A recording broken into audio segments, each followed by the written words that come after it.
Hello friends, আজি আমি class 9 আৰু 10 ৰ গ্ৰামাৰ সেকশনৰ চেপ্টাৰ 1 টো আলোচনা কৰিবলৈ গৈ আছো। ক্লাস 9 আৰু 10 ৰ গ্ৰামাৰ সেকশনৰ চেপ্টাৰ 1 টো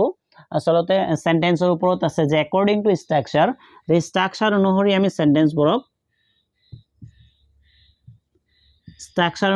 সেন্টেন্সবোৰক কেইটা ভাগত ভাগ কৰিব পাৰো,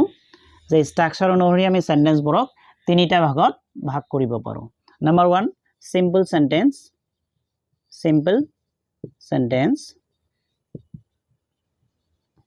तार पिছত আহিব কম্পাউন্ড সেন্টেন্স,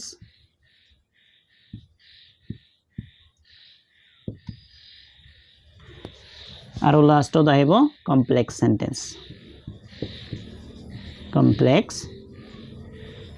সেন্টেন্স। এতিয়া আমি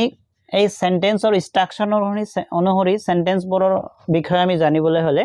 ইয়াৰ লগত ৰিলেটিভ আমি কেইটামান কথা জানিব লাগিব যে ক্লোজ আসলতে কেই প্ৰকাৰ। ক্লোজ আসলতে আমি জানো ক্লোজ দুই প্ৰকাৰৰ, এটা হ'ব সাবঅৰ্ডিনেট ক্লোজ,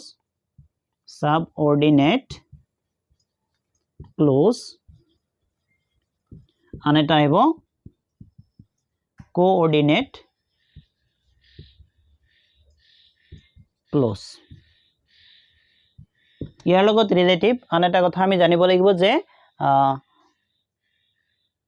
কনজাংশন কেই প্ৰকাৰৰ হ'ব। কনজাংশন আমি ইয়াৰ লগত ৰিলেটিভ আমি কনজাংশন দুই প্ৰকাৰৰ পাম, এটা হ'ব সাবঅৰ্ডিনেট কনজাংশন, আন এটা হ'ব কোঅৰ্ডিনেট কনজাংশন। এতিয়া প্ৰথমে আমি জানিব লাগিব সিম্পল সেন্টেন্স কাক বলে, কম্পাউন্ড সেন্টেন্স কাক বলে আৰু কমপ্লেক্স সেন্টেন্স কাক বলে। ইয়াৰ পিছত আমি সিম্পল সেন্টেন্সৰ পৰা কেনেকৈ কম্পাউন্ড বনাব পাৰো, কেনেকৈ কমপ্লেক্সলৈ চেঞ্জ কৰিব পাৰো, এই বিষয়ে আমি আলোচনা কৰিম। প্ৰথমতে আহক আমি সিম্পল সেন্টেন্স কি, কম্পাউন্ড সেন্টেন্স কি আৰু কমপ্লেক্স সেন্টেন্স কি আমি উদাহৰণৰ সৈতে ডেফিনেশনটো জানি লওঁ। ইয়াৰ পিছত আমি আলোচনা কৰিম সাবঅৰ্ডিনেট ক্লোজ কি হয়, কোঅৰ্ডিনেট ক্লোজ কি হয়, সাবঅৰ্ডিনেট কনজাংশন, সাবঅৰ্ডিনেটিং কনজাংশন আৰু কোঅৰ্ডিনেটিং কনজাংশন কি হয়। সো প্ৰথমে আহক আমি সিম্পল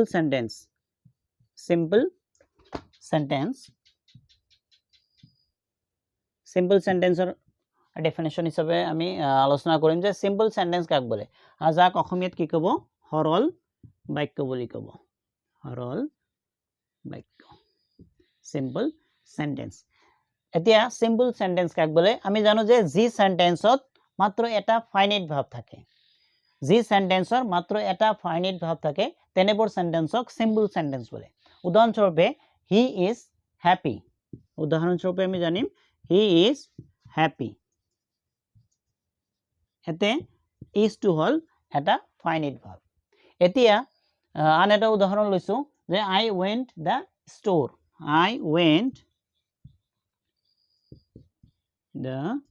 ষ্ট'ৰ, এতে went to hall finite verb. এতিয়া আমি এই ফাইনাইট ভার্বনো কি এই বিষয়ে আমি অলপ জানিব লাগিব। ফাইনাইট ভার্ব কি হয়, ফাইনাইট ভার্ব আৰু নন ফাইনাইট ভাৰ্ব আসলতে আমি জানিব লাগিব যে ফাইনাইট ভাৰ্বৰ অসমীয়াত কি ক'ব, সমাপিকা ক্ৰিয়া। ফাইনাইট ভাৰ্ব সমাপিকা ক্ৰিয়া বুলি ক'ব যে যি ভাৰ্বে বা যি সমাপিকা ক্ৰিয়ায় কি কৰে, সেন্টেন্স এটাক শেষ কৰা বুজায়, যে সেন্টেন্স এটাক শেষ কৰা বুজায়। এতে চাব হি ইজ হ্যাপি, এই সেন্টেন্সটো কি হৈছে, শেষ হোৱা বুজাইছে, যে তেওঁ সুখী। হি ইজ হ্যাপি, সেন্টেন্সটো শেষ হৈছে, ইয়াৰ অৰ্থ আৰু ৰৈ থকা নাই। সো ইজ টু হ'ব ফাইনাইট ভাৰ্ব, ইজ টু হ'ব কি ফাইনাইট ভাৰ্ব।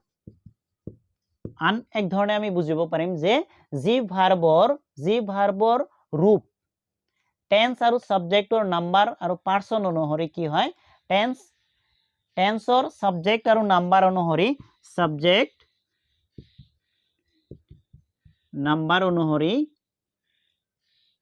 নাম্বাৰ আৰু পাৰ্সন অনুসৰি নাম্বাৰ আৰু পাৰ্সন অনুসৰি কি হয় পাৰ্সন অনুসৰি চেঞ্জ হয় অনুসৰি পৰিৱৰ্তন হয়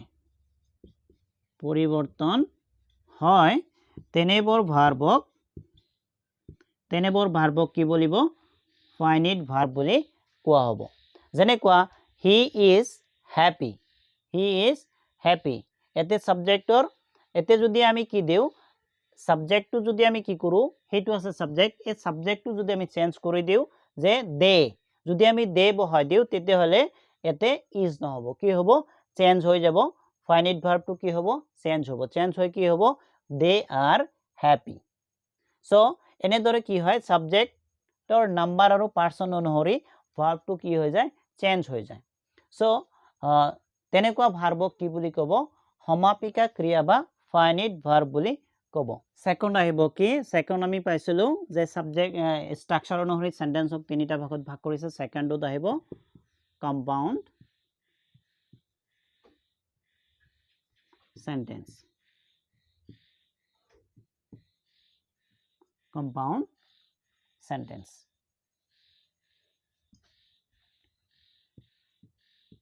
সেন্টেন্স যাক কি ক'ব জটিল বাক্য বুলি ক'ব জটিল অসমীয়াত ক'ব জটিল বাক্য এতিয়া জটিল বাক্য কাক বলে আমি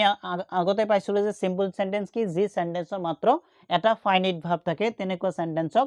সিম্পল সেন্টেন্স বুলি কোৱা হয় কিন্তু কম্পাউণ্ড সেন্টেন্স ক্ষেত্ৰত অলপ বেলেগকৈ আমি আলোচনা কৰিম যে কম্পাউণ্ড সেন্টেন্সৰ ডেফিনেশনটো হ'ব যে দুটা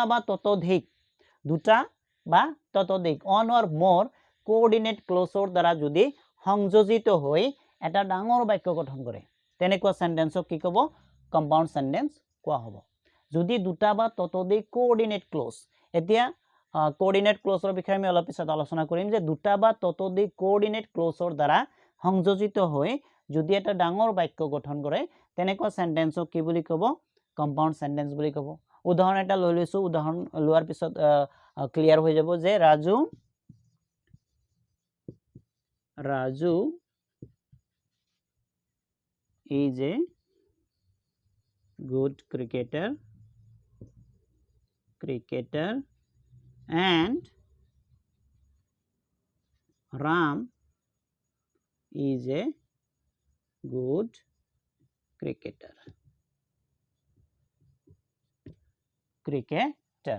এতিয়া দুটা কি হৈ আছে কোঅৰ্ডিনেট ক্লজ দুটা হৈ আছে এটা হলে এইটো Raju is a good cricketer এটো এটা কোঅৰ্ডিনেট ক্লজ নিৰপেক্ষ বাক্য বুলি ক'ব অসমীয়াত কোঅৰ্ডিনেট ক্লজক কি ক'ব কোঅৰ্ডিনেট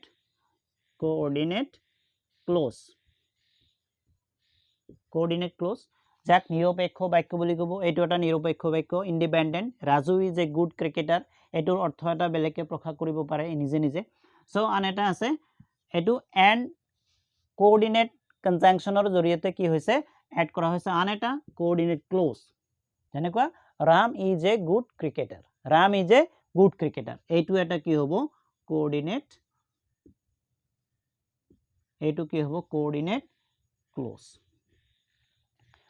ক্লজ কি হয় কোঅৰ্ডিনেটৰ ক্লজৰ বিষয়ে আমি আলোচনা কৰিম যে কোঅৰ্ডিনেট ক্লজ এটা নিৰপেক্ষ খণ্ড বাক্য ক্লজ মানে কি খণ্ড বাক্য নিৰপেক্ষ হ'ব ই কাৰো ওপৰত নিৰ্ভৰ নকৰে ই নিজে নিজৰ অৰ্থ কি কৰিব পাৰে প্ৰকাশ কৰিব পাৰে যেনেকৈ Raju is a good cricketer এটো এটা কি হ'ব বাক্য হ'ব আনহাতে কোঅৰ্ডিনেট কনজাংশনৰ জৰিয়তে কি হৈছে and Ram is a good cricketer আন এটা কোঅৰ্ডিনেট ক্লজ এতেকে ডেফিনেশনত আমি পাও যে জি সেন্টেন্সৰ কি হয় দুটা বা ততোধিক দুটা হ'ব পাৰে বা আন বেছি হ'ব পাৰে তেনেকুৱা ধৰণৰ যদি কোঅৰ্ডিনেট ক্লজ সংযোজিত হয় একলগ হৈ এটা ডাঙৰ সেন্টেন্স হয় তেতিয়া তাক কি ক'ব কম্পাউণ্ড সেন্টেন্স বুলি ক'ব আন এটা উদাহৰণ লৈছো যে Ram is a boy and Sita is a girl Ram is a boy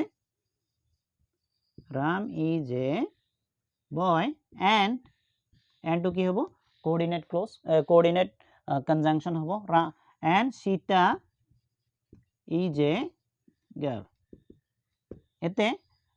Ram is a বয় এটো এটা কোঅৰ্ডিনেট ক্লজ নিৰপেক্ষ বাক্য আনহাতে সীতা ইজ এ গাৰ্ল এটো এটা কোঅৰ্ডিনেট ক্লজ হয় এইটো এটা কোঅৰ্ডিনেট কোঅৰ্ডিনেট ক্লোজ হ্যাঁ এইটো এটা কি হ'ব সীতা এই যে গাল এইটো এটা কোঅৰ্ডিনেট ক্লোজ হ'ব সো এনেকুৱা ধৰণৰ বাক্যক আমি কি কম কম্পাউণ্ড সেন্টেন্স বুলি কম এতিয়া আহিছো যে কোঅৰ্ডিনেট ক্লোজ আমি কাক কয় সিম্পল ভাষাত আমি কোঅৰ্ডিনেট ক্লোজ কি তাৰ বিষয়ে আমি জানিম যে কোঅৰ্ডিনেট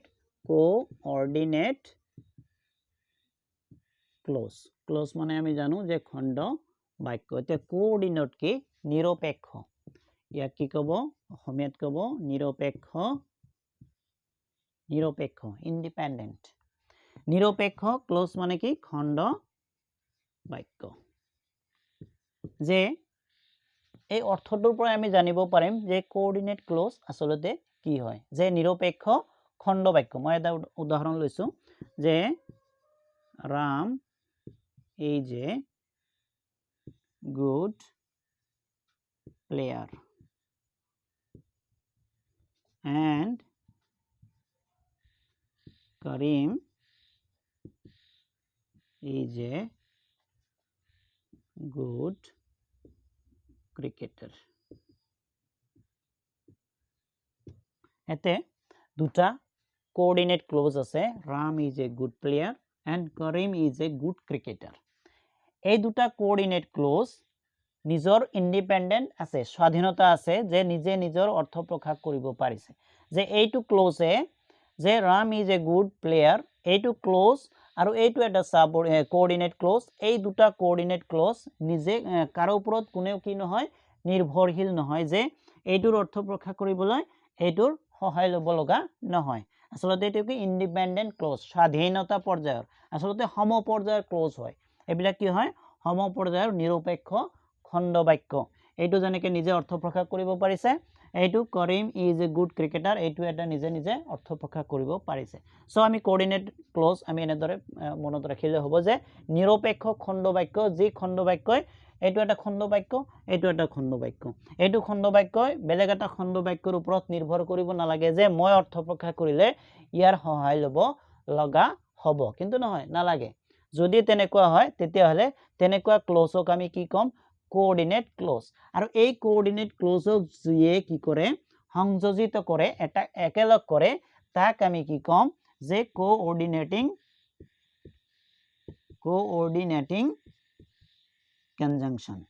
কনজাংশন আমি জানো আসলতে আগতে পাইছো কোঅৰ্ডিনেটিং কনজাংশন বুলি কোৱা হ'ব টেক্সচাৰ অনুসৰি আমি সেন্টেন্সৰ 3 নম্বৰ পাৰ্টটো পাম যে কমপ্লেক্স সেন্টেন্স যাক অসমীয়াত কি ক'ব যৌগিক বাক্য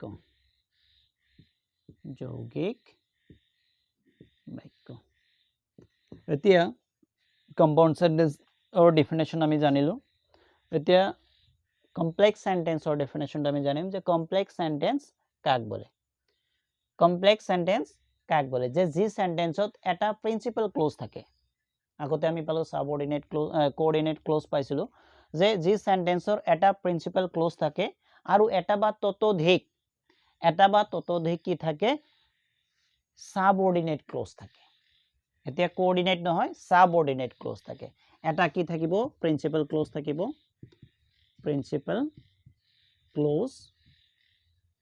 আৰু এটাতকে বেছি এটা বা ততোধিক কি থাকিব সাবঅৰ্ডিনেট ক্লোজ থাকিব কি থাকিব প্ৰথমে এটা প্ৰিন্সিপাল ক্লোজ থাকিব আৰু ইয়াৰ পিছত থাকিব এটাতকৈ বেছি এটা বা ততোধিক কি থাকিব পাৰে সাবঅৰ্ডিনেট ক্লোজ থাকিব পাৰে এতিয়া সাবঅৰ্ডিনেট ক্লোজ পৰাধীন খণ্ড বাক্য পৰাধীন আগতে আমি পাইছিলো কোঅৰ্ডিনেট ক্লোজ যাৰ কি আছিল ইন্ডিপেন্ডেন্ট আছিল স্বাধীনতা আছিল কিন্তু সাবঅৰ্ডিনেট ক্লোজ হল পৰাধীন খণ্ড বাক্য যিয়ে নিজৰ অৰ্থ নিজে প্ৰকাশ কৰিব নোৱাৰে হেইটো অৰ্থ প্ৰকাশ কৰিবলৈ হলে ব্লেক ক্লোজৰ কি কৰিব লাগে সহায় ল'ব লাগে এই প্ৰিন্সিপাল ক্লোজৰ সহায় ল'ব লাগিব সো আমি জানিলো যে কমপ্লেক্স সেন্টেন্স কি হয় যে যি সেন্টেন্সত কি হয় এটা প্ৰিন্সিপাল ক্লোজ থাকিব এটা কি থাকিব প্ৰিন্সিপাল ক্লোজ বা মেইন ক্লোজ এক মেইন ক্লোজ বুলি কোৱা হয় মেইন ক্লোজ এটা প্ৰিন্সিপাল ক্লোজ থাকিব বা মেইন ক্লোজ থাকিব আৰু ইয়াৰ লগত এটা বা ততোধিক কি থাকিব সাবঅৰ্ডিনেট ক্লজ যাক কি ক'ব অসমীয়াত পৰাধীন স্বাধীন নহয় পৰাধীন খণ্ড বাক্য এতিয়া আমি ইয়াৰ পৰাই অৰ্থটো বুজি পালো যে আসলতে কমপ্লেক্স সেন্টেন্সও কেনেকুৱা ধৰণৰ হ'ব যে এটা প্ৰিন্সিপাল ক্লজ থাকিব যিয়ে কি কৰিব নিজৰ অৰ্থ নিজে প্ৰকাশ কৰিব পাৰিব কিন্তু এটা বা ততোধিক কি থাকিব সাবঅৰ্ডিনেট ক্লজ থাকিব যিয়ে নিজৰ অৰ্থ নিজে প্ৰকাশ কৰিব নোৱাৰে এই সাবঅৰ্ডিনেট ক্লজবোৰে কি কৰিব যদি নিজৰ অৰ্থ নিজে প্ৰকাশ কৰিব লাগে তেতিয়াহলে প্ৰিন্সিপাল ক্লজৰ কি কৰিব লাগিব সহায় ল'ব লাগিব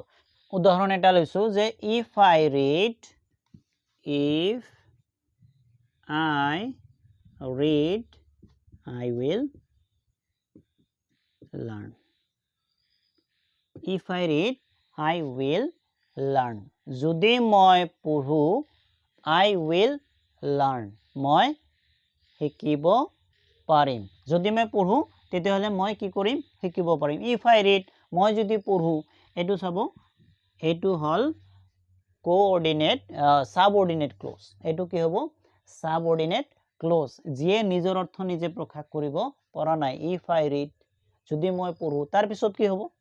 যদি মই পঢ়ো এটো নিজৰ অৰ্থ নিজে কি কৰিব পৰা নাই প্ৰকাশ কৰিব পৰা নাই এটো কি হ'ব তেতিয়াহলে সাবঅৰ্ডিনেট ক্লজ পৰাধীন ক্লজ যদি মই পঢ়ো কি হ'ব I will learn এইটো হ'ব প্ৰিন্সিপাল ক্লজ বা মেইন ক্লজ যদি I will learn মই শিকিব পাৰিম I will learn মই শিকিব পাৰিম তেতিয়াহলে I will learn যদি আমি কি কৰো এইটো এটা বেলেগকে যদি সেন্টেন্স আমি ফৰ্ম কৰো তেতিয়াহলে লাষ্টত যদি আমি ফুল স্টপ দি দিও তেতিয়াহলে এইটো এটা সেন্টেন্স হৈ যাব কিন্তু if I read এইটো যদি আমি কি কৰো বেলেগকৈ লিখি আমি ফুল স্টপ দিও লাষ্টত কি হ'ব if I read মই যদি পঢ়ো এইটোৰ এটা কি নহব সম্পূৰ্ণ অৰ্থ প্ৰকাশ নকৰিব সো এইটো কি হ'ব সাবঅৰ্ডিনেট ক্লজ পৰাধীন ক্লজ এইটো কি কৰিব এই প্ৰিন্সিপাল ক্লজৰ সহায় লৈ এইটো কি কৰিব নিজৰ অৰ্থ নিজে প্ৰকাশ কৰিব সো এইটো এটা কি হ'ব কমপ্লেক্স সেন্টেন্সৰ উদাহৰণ যে if I read I will learn এতিয়া এটা কথা মনত ৰাখিব লাগিব যে সাবঅৰ্ডিনেট ক্লজ কেতিয়াবা কমপ্লেক্স সেন্টেন্সৰ সাবঅৰ্ডিনেট ক্লজ কেতিয়াবা আগত বহে কেতিয়াবা পিছত বহিব পাৰে if I read I will learn এতে প্ৰিন্সিপাল ক্লজটো কি হৈছে পিছত বহিছে কিন্তু কেতিয়াবা সাবঅৰ্ডিনেট ক্লজটো পিছত বহে উদাহৰণ লৈছো this is the man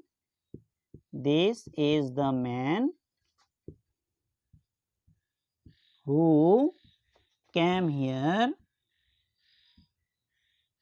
yesterday this is the man এটো কি হল এতিয়া principal clause this is the man এইজন সেইজন মানুহ this is the man এইজন সেইজন মানুহ who came here yesterday যিয়ে যোৱাকালি ইয়ালৈ আহিছিল এইটো কি হ'ব এতিয়া এইটো হ'ব সাবঅৰ্ডিনেট ক্লজ যিয়ে নিজৰ অৰ্থ নিজে প্ৰকাশ কৰিব পৰা নাই এই নিজৰ অৰ্থ নিজে প্ৰকাশ কৰিলে কি হ'ব এই মেইন ক্লজ বা প্ৰিন্সিপাল ক্লজৰ সহায় ল'ব লাগিব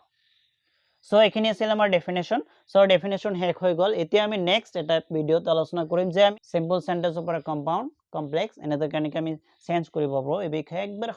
অতি সহজ সৰল ভাৱে আমি কি কৰিম আলোচনা কৰিম সো আজিলৈ ইমানে thank you for watching this video